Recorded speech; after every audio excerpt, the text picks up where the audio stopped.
Pour cette semaine de l'horreur, je vais vous parler des maisons hantées, ou quand les forces maléfiques ont un pied sur terre. Excusez-moi. Les légendes concernant les maisons hantées sont apparues très tôt en littérature, puisque des auteurs de l'époque romaine, comme Plaute, écrivaient déjà des histoires sur le sujet. C'est donc un thème classique de la littérature d'épouvante, et d'ailleurs, la hantise de lieu est l'une des intrigues favorites du roman gothique. Et même si les XXe et XXIe siècles privilégient le Home Sweet Home, les auteurs contemporains continuent encore et toujours de s'inspirer des lieux maudits pour nous effrayer. Les maisons hantées donc. Les titres des romans et des nouvelles ne vous mentent pas. Il s'agira de l'histoire de la maison Untel, de la demeure Untel ou du manoir Untel. Elle porte quasiment tout un nom, vous connaissez sans doute ceux d'Amityville ou de la maison Usher. Dans les romans, ces maisons sont des personnages à part entière, souvent même le personnage principal. Elles se situent idéalement dans des lieux isolés, inamicaux, qui donnent la chair de poule. Dans la campagne anglaise, plus si verdoyante, au milieu de bois touffus, de forêts impénétrables, de landes désertiques ou au bord de falaises escarpées. Pour résumer, dans des endroits où personne ne vous entendra crier. Ce ne sont pas toutes des monstruosités architecturales, des bâtisses sinistres ou biscornues. Elles peuvent même être charmantes, faussement accueillantes.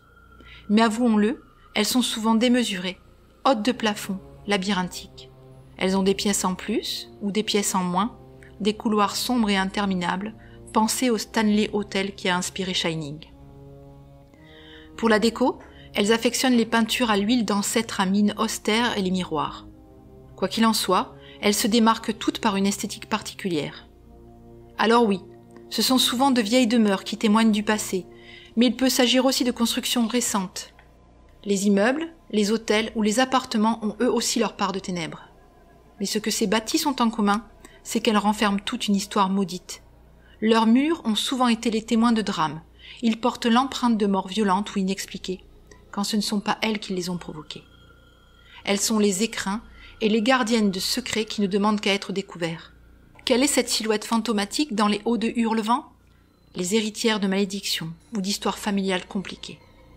Elles sont habitées par des entités surnaturelles ou des humains malfaisants. Elles peuvent même être vivantes. Alors vous me direz, pourquoi venir y vivre ou y survivre? Par ignorance. Les personnages ne connaissent pas l'histoire de la maison avant d'y emménager.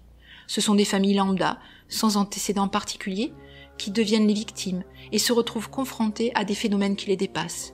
Sous l'emprise de la maison, ils perdent l'esprit, sont détruits. Par scepticisme, les personnages sont avertis par le voisinage. Ils connaissent tout des rumeurs, de l'histoire et des méfaits commis par la maison, mais ils n'y croient pas. Ils feront mieux, ils n'ont pas peur, foutaisque tout cela. Oui, jusqu'à ce que... Pour s'éloigner aussi. Des personnages désirent y trouver la paix, recommencer leur vie après un malheur, ou bien y trouver l'inspiration. Certains même veulent vivre en reclus dans un endroit calme pour fuir le monde environnant. Je précise que la maison hantée n'est pas réputée pour sa quiétude.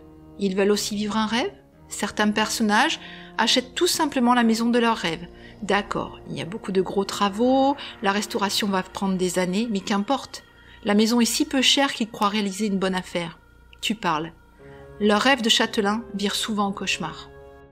Et puis il y a ceux qui tentent, qui veulent essayer de comprendre, de démontrer.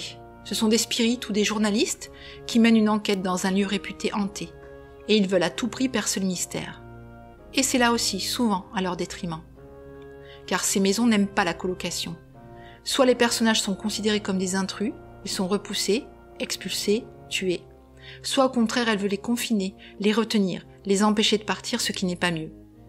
Car les expulsions se font en toute saison et en pleine nuit, en admettant qu'il soit possible de fuir, bien entendu.